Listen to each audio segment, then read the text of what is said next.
So today I'm Ellen Anderson. I'm the director of the Energy Transition Lab at the Institute on the Environment. And we are really delighted today to have Professor Phadke with us. Professor Phadke is a professor at McAllister College, but she's also a visiting Institute on the Environment scholar. And she's a professor of environmental studies at McAllister, and her focus areas include energy and climate policy, citizen science, community-based research methodologies, and sustainable development initiatives, which covers a lot of turf. And welcome, Senator. Come on in. We're just starting. And she is currently the principal investigator on a multi-year National Science Foundation study on mining futures. And we were having a conversation about the need for metals in our clean energy transition that we're going through, and how it raises two very interesting issues together into one big environment and economic set of questions. And so we're very excited that Dr. Phadke is digging into these and is here today to share her great ideas and knowledge. So welcome.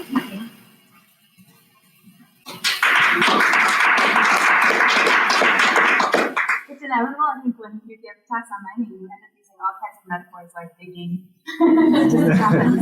So I love that you started off with that. Good afternoon, everyone. Such a pleasure to be here. Thank you for making time on what I'm sure is a really busy Monday after the Thanksgiving holiday, when you have many things to catch up on. I feel like this is my classroom because nobody wants to sit in the front two rows, but I'll try to project so that you can hear me on the back there.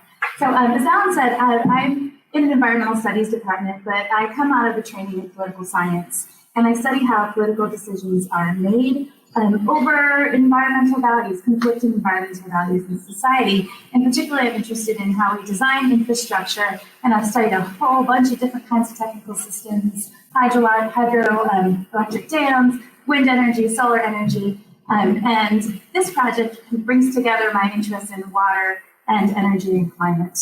I don't think it was in my bio, I lead a group of scholars from the field of science and technology studies. And we have a network that's called STS Underground, which groups together scholars around the world who are interested in making sense of, understanding how we know the subterranean landscape and extraction issues. We had a recent meeting in Australia where we looked at coal mining.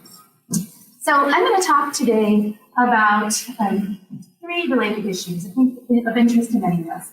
How we think about energy and climate justice, how we think about traditional environmental justice, and how we think about consumer justice, and how we might link up these three issues. So I'm going to start my presentation actually with the ubiquitous iPhone, which I'm sure is in many of our pockets. How many of you bought a new one recently? Amazon just told me the new one is out today, I think, or recently. So maybe some of you purchased a new one. Maybe some of you replaced a phone that you had previously. So this is audience participation time. What's in your phone? Just shout out. What do you think it's composed of? What's that? A lot of garbage. What else? Rare earths. Silicon. What else? What do you think most of it is actually? Glass, plastic. You know, if I don't have for you a map today, but if we were to map the trail of the components of your iPhone, it touches every single continent. It's a global traveler even before it gets to you. So on April 2017, Apple's 2017 Earth Day pledge, they pledged to use 100% responsibly sourced, recycled, or renewable materials, and to ensure the equivalent amount was returned to the market. And when that pledge was made, a lot of people paused and said, well, how will they do that? There isn't a path for that. And in the following year, they introduced, and I'm sorry that this is cut off. I'm not sure if there's a fix here.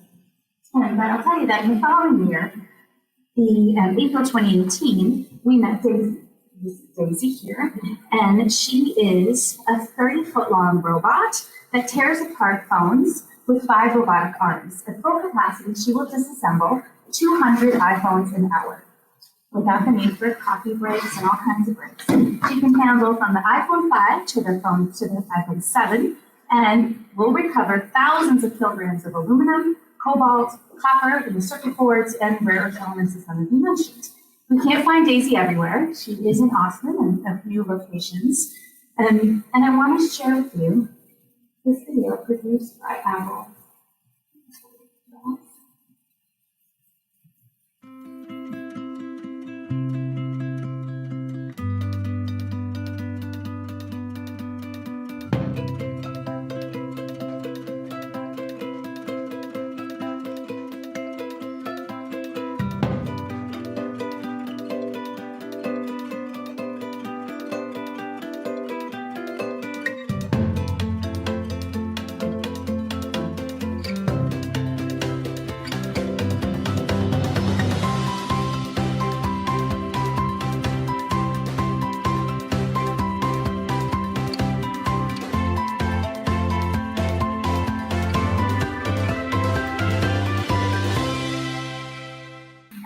Okay, so the reason I shared that with you is that I want to talk today about what we think of traditional conventional mining and alternatives like urban mining. And Daisy is an example of maybe the future, which we describe as urban mining. We'll come to this later in my talk and define it and sort of explain it. But just for now, I want you to hold the number. Yeah, I'm just going to keep talking time. So I want you to hold a number in your head, which is 13. So the research suggests that it's 13 times cheaper to harvest metals from our consumer devices, from the metals that are already in the technosphere, things that are around us above ground, than it is to employ virgin mining of metals. And so I'm going to come back to that in a bit, but I wanted to start here. So this graph might look familiar to you. It's from the IPCC report that came out recently that has been reported on widely in the media that's talking about the urgency of mitigating climate change. And this is actually from the executive summary, so it's a very simple, stylized graph, but it shows you the sort of precipitous decline we need in emissions to get to net zero by 2055 or 2040. So I wanted to also share this with you.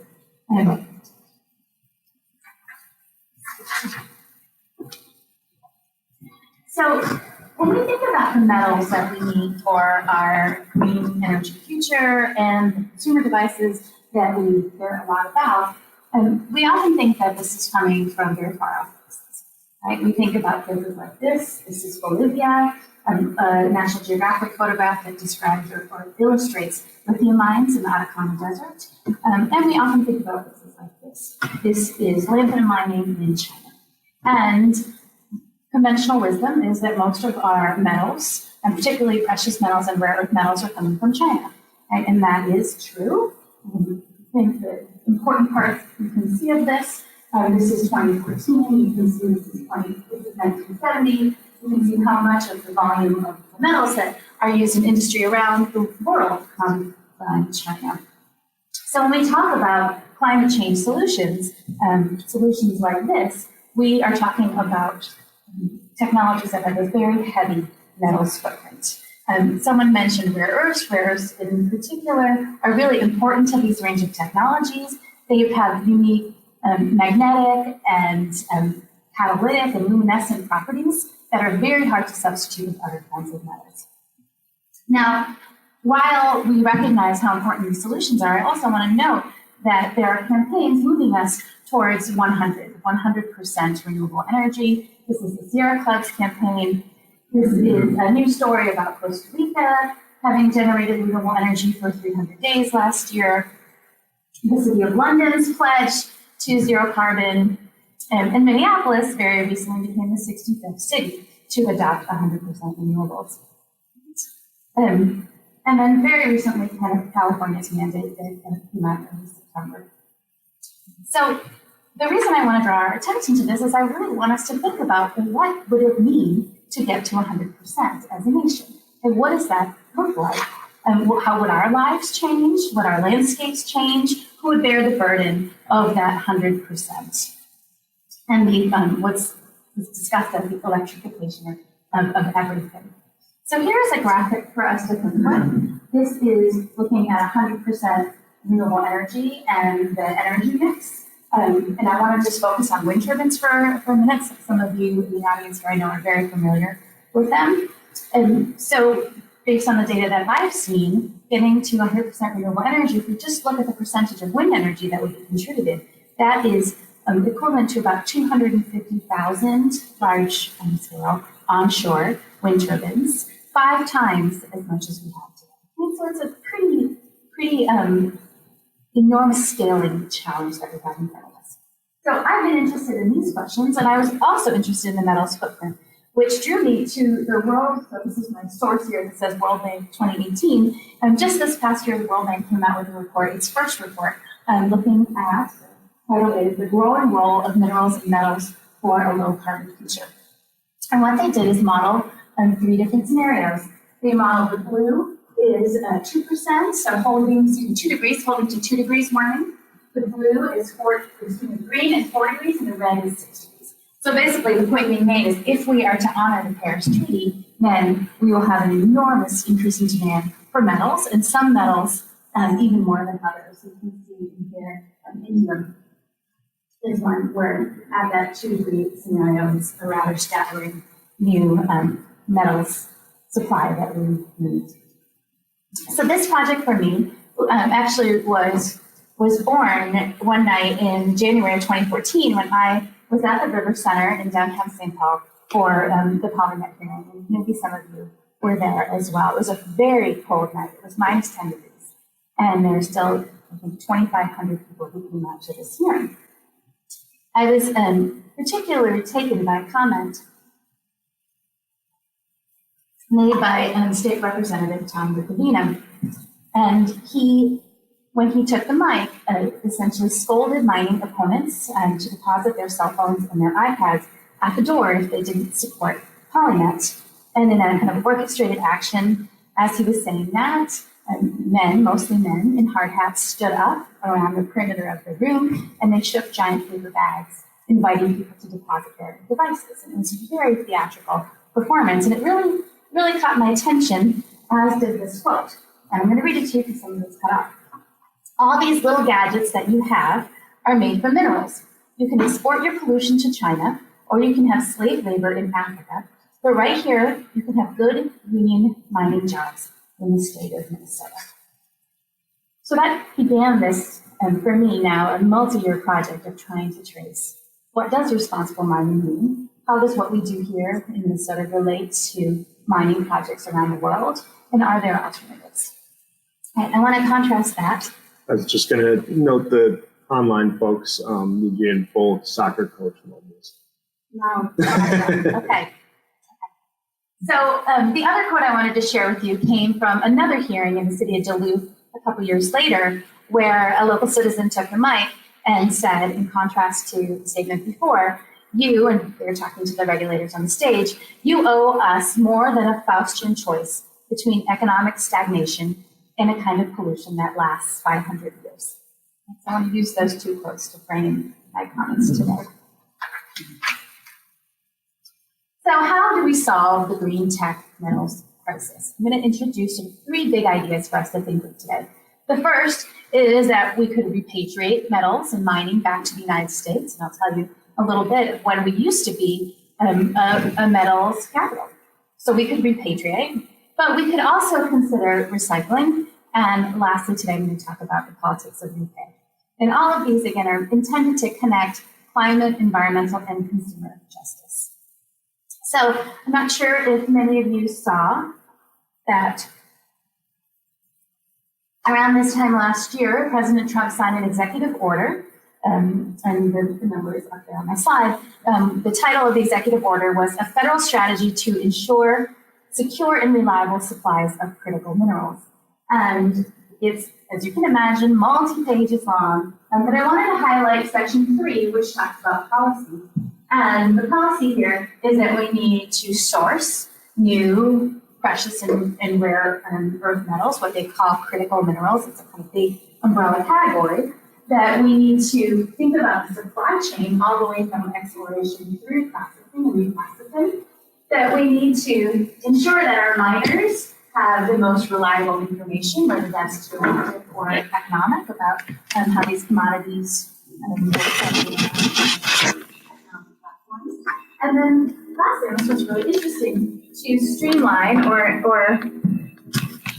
in other words, fast track the permitting process so that these mines can be opened as quickly as possible. So this came out last year. Part of this executive order asked the Department of Interior to identify locations, exploration locations, where we could produce metals in the near future. And so this is what we've been doing in my research lab, is tracking some of these new sites. I actually want to go back in time a little bit. This is the Molycorp facility. This is California. Las Vegas is here. So many don't realize that the United States provided the world rare earth metals until just about the 1980s. This site was first developed in the 1950s, and production at Mountain Pass continued for about 40 years until in 1984, it was found that there was some really significant leaks going on in this facility. If you remember, the 1980s is also the period of really aggressive toxics legislation in the United States. And as our environmental standards grew, it became less and less possible for a place like Mountain Pass to operate. So it was shut down. In the last 10 years, there have been periods where it has opened up again and shut down again. And sort of in a grand irony right now, this facility was actually bought by the Chinese. And so what was America's first rare earth mine is now China's, one of China's many rare earth mines. There are a few projects that are kind of far along, though, when we think about repatriating mining to the United States. And this is Wyoming. And this is the rare elements site. This is not far from Devil's Tower. You're familiar with this landscape. And this is a site that has actually experienced a lot of contestation because it's adjacent to many tribal lands and also on public lands. And this is where one company called Rare Element Resources has actually acquired a permit, but has mothballed their project because they cannot get financing for it. This is another example of this is probably the one closest to actualization. Eucor is in Alaska. This is Prince of Wales Island here. This is where the facility will be. And this is a project that has benefited greatly from the Trump administration's pledge to support new mining. The state legislature of Alaska also provided really significant financial resources to get this site up and going. That said, it's probably at least 10 years before they're taking metals from the earth and processing in Alaska. And they have opened a new processing facility, but they're actually taking ore from China and processing here in Alaska. And then lastly, just a picture of the Boundary Waters to remind us about two ongoing controversies about mining, including some rare earths here in Minnesota. So one of the things my research group has been doing is writing up case studies of projects that are in the permitting. Up there on the top is the Alaska one, that are have been identified as potential new mines for green technology minerals. And this slide here talks about some of the metals that would be mined, who's developing them, and their status in the far right-hand side. You'll notice many of them are stalled. And when I refer to complete, right, there's really, this is a lithium mine, which many of you know is quite different than other kinds of underground or open pit mining. Is the only one on this list that's actually operational. So I share this all with you because if you look across the examples of where new mining projects are being investigated in the United States, despite claims of urgency from the federal government and expedited review by agencies, it's actually been exceedingly difficult to open a new mine in the US, particularly for precious and rare earth metals. And even in the most mining friendliest parts of the country, like in Wyoming, it's that fact that these mines need immense capital investment, which they're largely relying on multinational mining companies to provide, volatile commodity prices globally, and in many cases, very limited support from host communities to actually open these mines. Right, so if one of the solutions to acquiring the metals we need for climate solutions is repatriating mines, it's not happening, and it's not happening fast enough, given the urgency that we need metals for this new green economy. So I'm going to turn to recycling. So less than 1% of rare earths are recycled globally, and that statistic is even less in the United States. And so I want us to think about alternatives. If repatriating isn't working, can recycling work as an alternative? When I think about what it means to mine responsibly, my mind usually goes to open pit mines. I don't think about recycling metals that are among us in the technosphere. So the definition for urban mining that I'm going to use today, and that's the word that's missing there, is recycling materials from the technosphere. These are the buildings, the facilities, the devices that make up our lives. And often it's talked about as urban mining because of the tremendous population in the world that lives in cities. Right? If we could harvest the waste, the metals waste in our lives, we could offset some of the virgin mining that is projected around the world. Now, this is a term, I don't know, maybe just a show of hands, how many of you have heard of the term urban mining? So let's say maybe a third of us. It is not a common term in the United States. It is an extremely common term in the EU and in Japan. And I think Ellen mentioned that I'm a visiting scholar here at IME in the fall. I'm actually going to be leaving in a couple of weeks to do some sabbatical research travel, and I'll be spending my sabbatical in Japan and in the EU tracing this concept of urban mining, which is so ubiquitous in those countries, and trying to understand why it hasn't quite settled here in the US. And there are lots of reasons for that, I believe. But one of the things that we've been doing is tracing where urban mining exists. And there's a key here, which I'm afraid you can't see, but it codes different kinds of urban mining enterprises. So some of these are research projects, some of them are businesses. There are art and design collectives as well. And what we're trying to do, what I'm trying to gather, is a kind of meta look at this field to see where it's taking hold, in what forms, and can this actually address our need for metals and for solutions. So I'm going to give you some snapshots of a few projects that I found very interesting. And the first comes from Japan.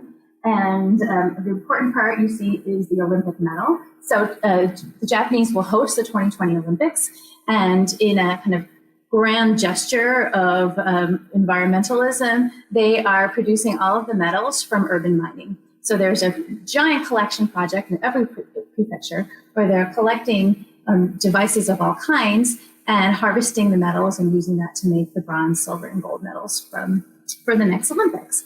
I'm very curious about how that will happen. It's a massive collection project to actualize.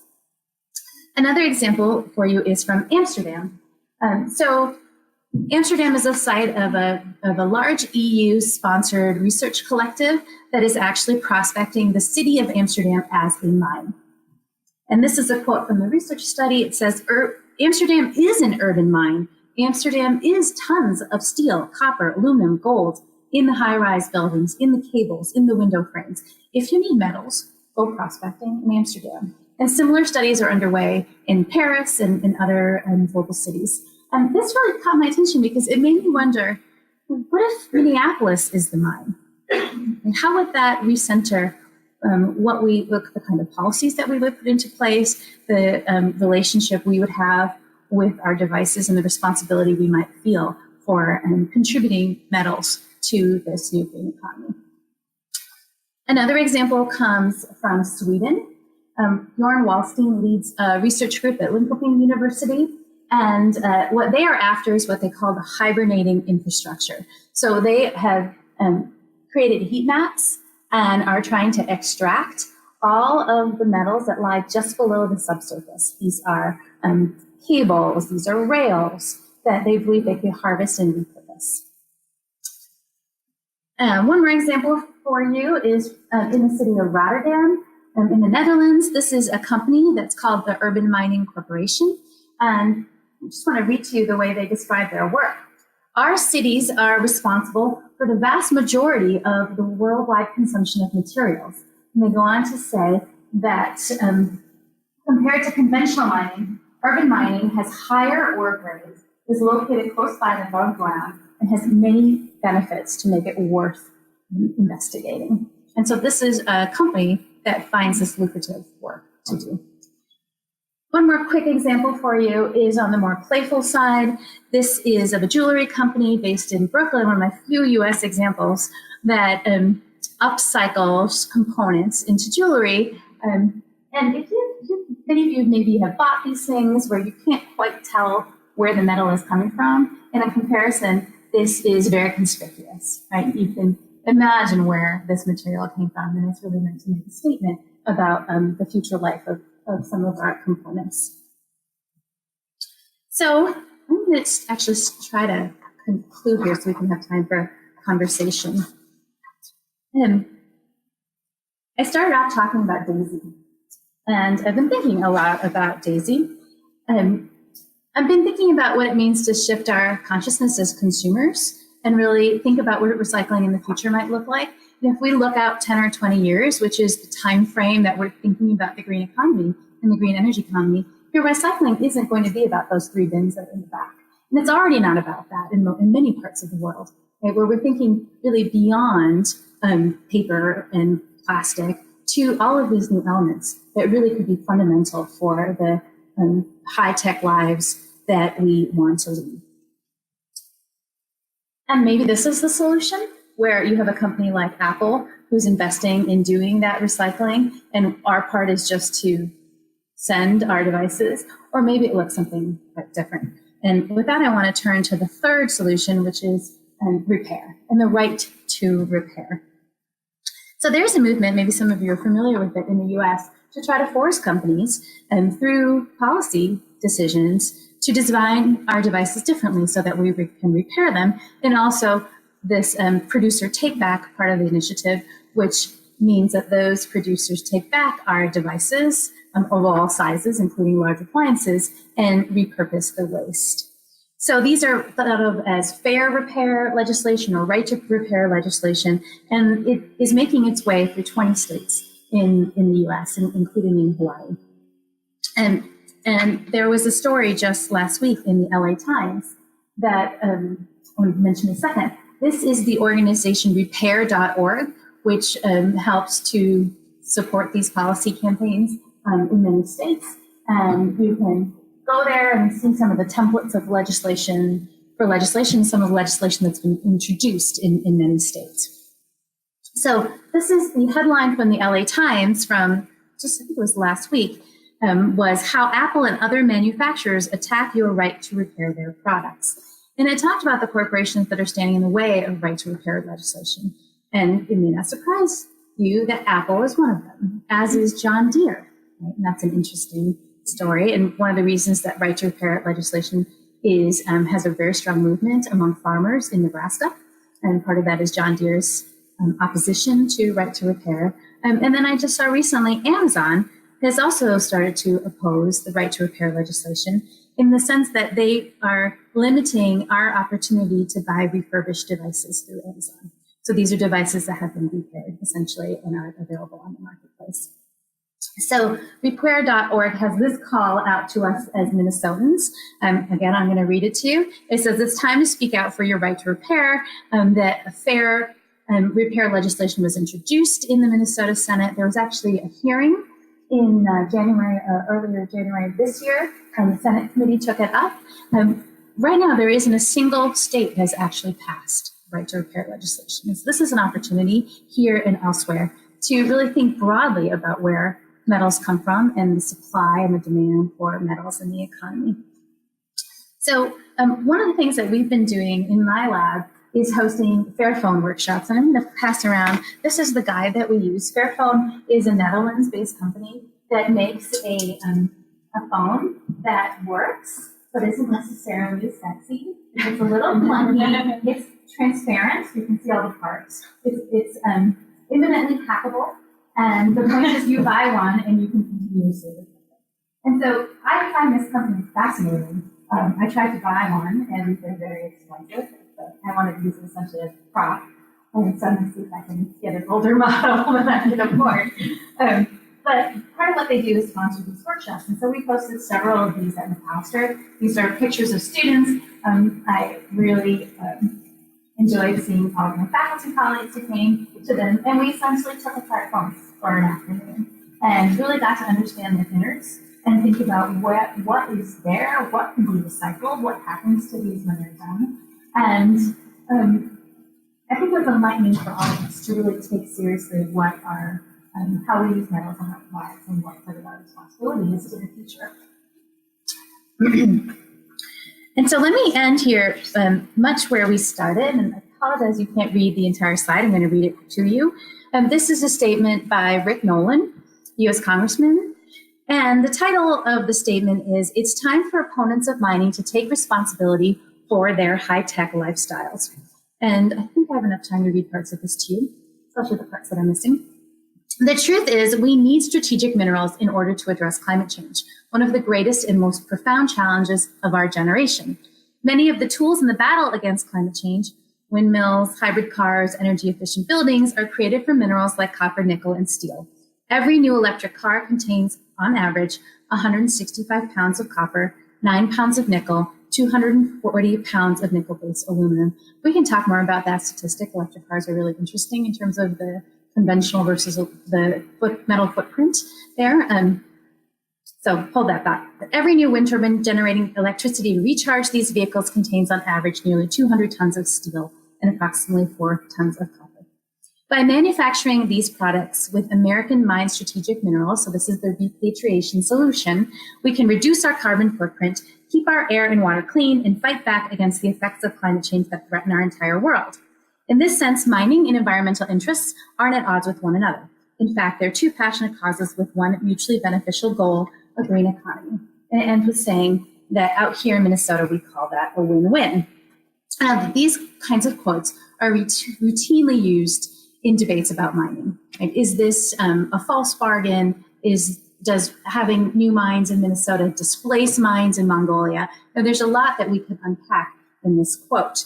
But I wanted to end here because I think, especially as someone who identifies as a clean energy advocate, as a climate activist, I find myself in a really difficult position where I feel deeply implicated in the choices that we make for our clean energy future and the possibility that we are creating new industrial sacrifice zones in this country and other parts of the world in order to secure the metals that we need for this future. And clearly we need to come up with something different. And then when you add to that, even if we wanted to repatriate mining, we see the struggles across the country in doing so. Our urgent interest in new climate change solutions does not temporally map on to our desire to mine them from the underground.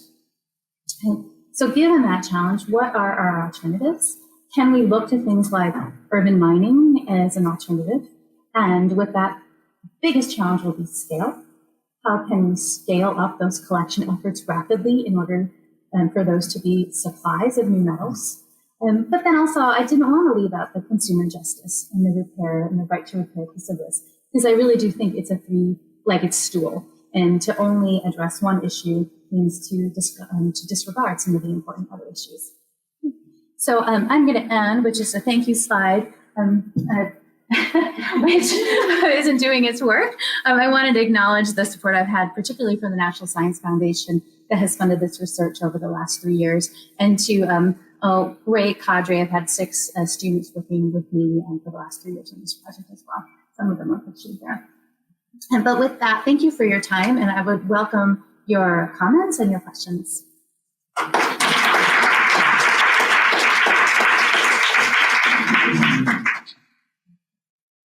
Oh, And please speak loudly because of our, yes, so. and I'll try to paraphrase your question back for the online folks. Yes. So the question was about what level of aggregation or disaggregation is going on in the urban mining industry today. And this is a question I'm really interested in. And I think it depends on the industry and the business interests that are advocating for it, right? So the car companies are really interesting. And one of the initiatives I've been following is called the Responsible Copper Initiative, right? And it's a partnership between BMW based in Europe, and a Chilean mining company. Right? And so they're focused in on copper in particular, because of the volume of copper needed for electric vehicles. Right? And so there, it's really focused on that, on copper.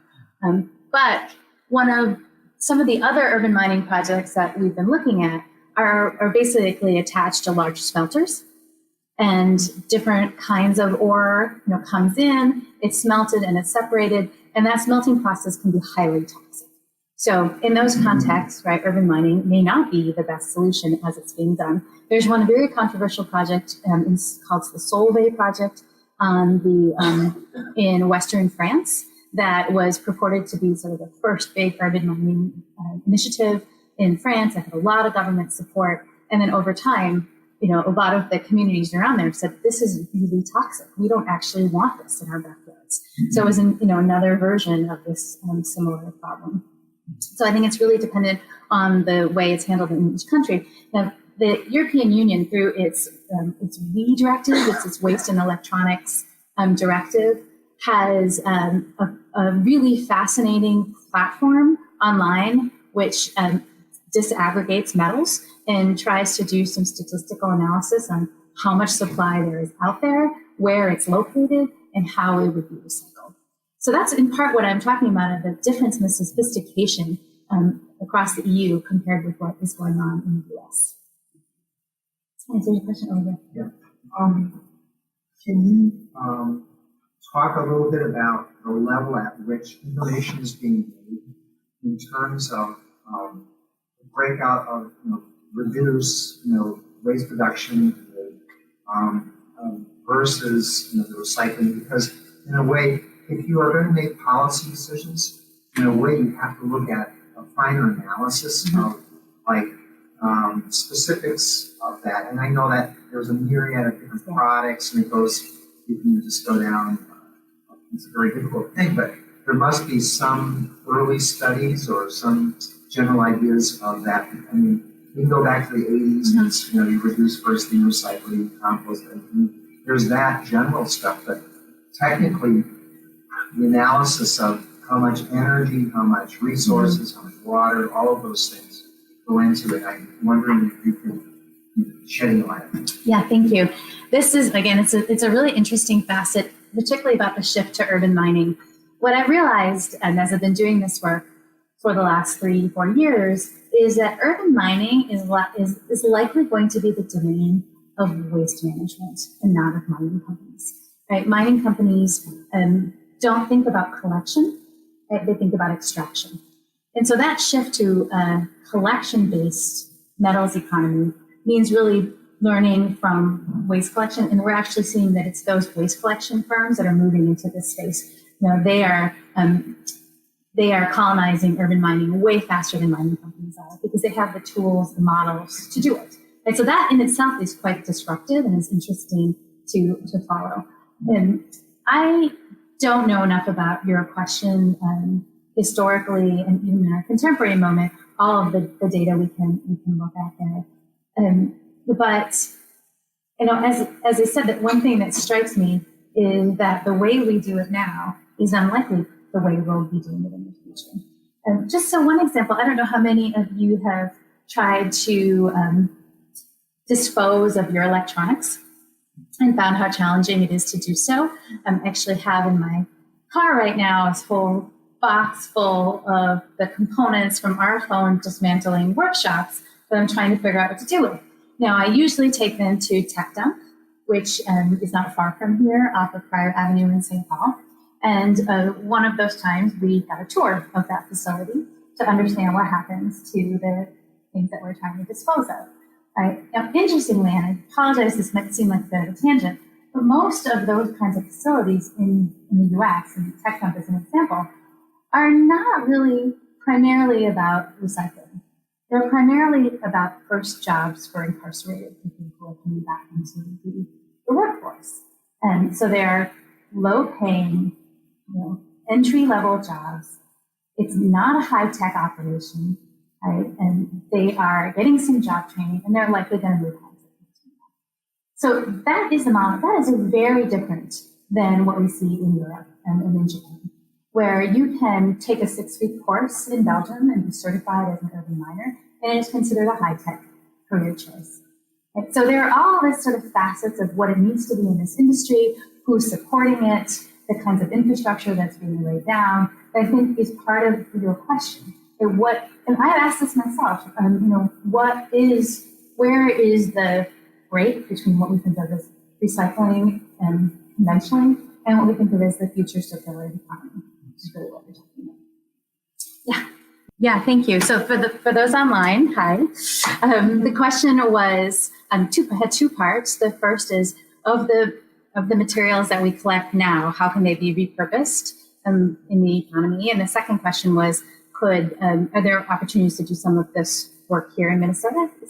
Or how do we address the mining? Like the scale. Yeah, is there, and we have, what we Yeah. already have, we bring in. Right. 25 states that have staff. So that is a great question. And in my slide, I had the example of the federal executive order signed by President Trump. And there was one word in there about research on reprocessing. Right. So there are DOE labs, Ames Laboratory in particular, is investing in some of these questions. But my understanding is that research is pretty preliminary compared to what data we're seeing in other parts of the world. So I don't know an answer to that question, but I think it's a really important research question to understand. But I think part of the challenge is you have, as you're describing in our e-waste facilities, we have this stream of waste that's coming in. A lot of it are not necessarily the kind of metals that we need for green energy technology. Right? It's not necessarily cobalt or lanthanum or the kinds of elements that we consider extremely critical in stores. So I think that's part of the challenge. And part of that challenge is a lot of these devices, or even larger if we think about in terms of energy platforms, solar panels, wind turbines that have a 20 or 30-year lifespan we're just beginning to hit end of life on some of those installations. Right? So this is in part a question, maybe not for today, but setting up the economic system for 10 to 20 years from now, when those devices reach their end of life, and that we have a plan for how we will recycle and repurpose them. So I think the question has two parts. The first is, what do we have now, and what can we do with it, and at what scale, and can that offset some of our metal requirements? And then what do we know now that isn't coming in, that's not part of our collection stream today? So I don't know if there's any students in the room. I just want to make a pitch for a project I would love for somebody to take up. I don't think I'm the person, but I've been hearing about wind energy facilities in western Minnesota and in South Dakota, some of the early ones that are, those turbines are being replaced. And we've seen them being dismantled. I would love to track the flow of those components and see where they're going, and to understand this question, because those are some of the components that we're talking about when we think about climate change solutions and the metal scarcity issue. Right? And so I'd love to be able to set up a system where we track those decommissioned, or there's a word for it. You know the word, John, when they're repowering. Yeah, the repowering initiatives, and track what's happening to the first metal stock that comes out of it. And how about the solar? Thank you. It's a great question. That's actually where I started this research project. The question was, is there a standard definition for responsible mining? And so there's a great deal of interpretive flexibility when it comes to the term responsible mining. And there are a number of industry associations that are based in Australia and in South America that are focused on creating an industry-wide definition of responsible mining. The challenge for me is responsible to whom? Right? Most often, responsible mining from the mining industry's perspective is responsible to the host communities. And actually what it means is the social license to operate, which is a term that the mining industry has been using for 30 years, which basically means they have some social acceptance from the communities around the mines that pertains to labor conditions, to environmental damage, and to social benefits or economic benefit sharing. So in many cases, responsible mining still looks like that, like doing good by the people and the landscapes directly impacted by mining. I think the challenge for us in the 21st century is, what does responsible mining look like in Minnesota, where the stakeholders are not just the communities on the Iron Range, but really extend out to the state, and when we're talking about federal lands, to the country. So it's a very different kind of definition we would have to operationalize than if you were Freeport McMoran working in Papua New Guinea, and responsible mining to you is just about your open mine pit and the communities around it, if that makes sense. So I think we really do need to carefully think about responsible. And sometimes there's slippage between what sustainable mining is and responsible mining. And I don't think they're the same thing. right? And perhaps sustainable mining is responsible mining, but right now they're operating as two kind of different definitions. I'd love to tell you a very short story that I think is fascinating, and it's about Greenland. And so maybe some of you have followed two sort of interesting things in Greenland. One is as the climate is changing, it's getting easier and easier to access minerals and mineral wealth in Greenland.